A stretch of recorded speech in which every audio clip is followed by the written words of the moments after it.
I had such fun doing the cat names video. I wanted to keep my inquisitive feline brain going. In this video, I'm going to explore some of our favorite cat deities and spirits. Cats have lived alongside humans for at least 9,000 years. Archaeologists found cat remains buried with people in Cyprus long before recorded history gives us names and stories. Their independence, duo nature, and ability to move between worlds, something about the cat resonated with how the ancestors understood the sacred.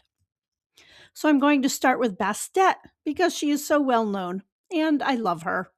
The cat goddess of the ancient Egyptians, she continues to protect us and watch over us today, like any good cat mom.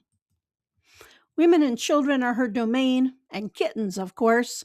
She is thought to have the ability to protect both from disease and illness. Her temple at Bubastis drew enormous festivals. Cats in ancient Egypt were so protected that harming one, even accidentally, could be punishable by death. Freyja is the Norse goddess of love, beauty, war, and magic. She is famously depicted riding a chariot through the skies, pulled by two large cats. Their names and breed are not specified in the ancient Norse Eddas, but popular folklore assume they are Norwegian forest cats named Beagle and Treigel. In Norse tradition, cats symbolize intuition, good fortune, and independence. Because cats don't easily submit to commands, the fact that they are willing to pull Freyja's chariot suggests they are loyalty companions rather than subjects. Artemis, goddess of the hunt, was often associated with deer and dogs. However, when her father Zeus was challenged by the monstrous creature Typhon, she and her brother Apollo were at the battle. According to early Greek writings, Artemis transformed into a cat while fleeing the monster Typhon. This makes sense because cats are associated with independence, and Artemis was all about doing things her own way. This also makes sense because the Greeks equated Artemis with Bastet, just as they equated Apollo with Horus and Typhon with Set. Shou is a popular neo-pagan Chinese goddess who is not well documented. It is said that Chinese farmers worshipped Shou for practical reasons. Cats kept the grain stores safe, but that practical relationship became sacred. She represents abundance, protection of the home, and the very cat-like preference for living on one's own terms. While there is no archaeological evidence for Shou, it's well documented that ancient Chinese kept cats as mousers and pets. The Book of Rites, dating back to 400 BCE, has a ritual to offer a sacrifice or offering for cats, or to cats. Ovinnik, also called Ovinnik, is a Slavic malevolent spirit. He is prone to burning down the threshing houses by setting fire to the grain. Fail to honor him, and he'll burn your barn to the ground. To placate him, farmers would offer him roosters and blini. What Ovinnik represents is the dangerous gift of protection. Honor what guards you, or face the consequences.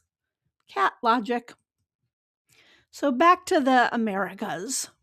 Tezcatlipoca is the jaguar god, the god of the night sky, hurricanes, obsidian, and conflict. His Noggle, or personal guardian spirit, is the jaguar. In artwork, he is shown with horizontal bands of black and yellow. The jaguar is a powerful symbol of courage, stealth, and protection. As a spirit animal, they guide us through the unknown, encouraging self-confidence.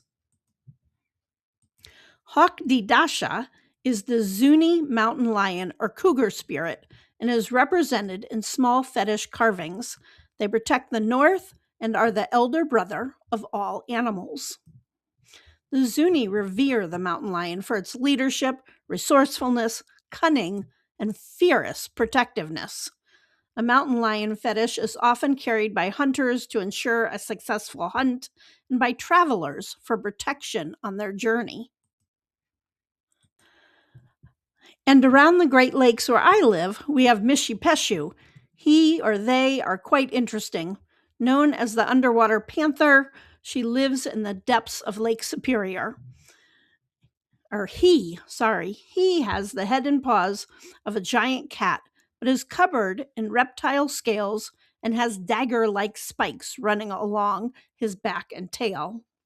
Mishipeshu are sometimes considered a male spirit or a race of spirits, varying among Great Lake cultures. Mishipeshu actually roughly translates to Great Lynx. Some traditions believe the underwater panthers could be helpful, protective creatures, or more often they were viewed as negative beasts that brought death and misfortune. They often need to be placated for safe passage across a lake, which I remember when I go out kayaking. If you are enjoying this content or finding it helpful, please give it a thumbs up. This is just the tip of the iceberg, so to speak. I will have a longer website article. If you are seeking information, there's a search bar on the homepage for over 200 articles. Check out the video on cat names if you haven't watched it yet, or find out if Bastet is calling you. Thanks for watching, and have a very witchy day.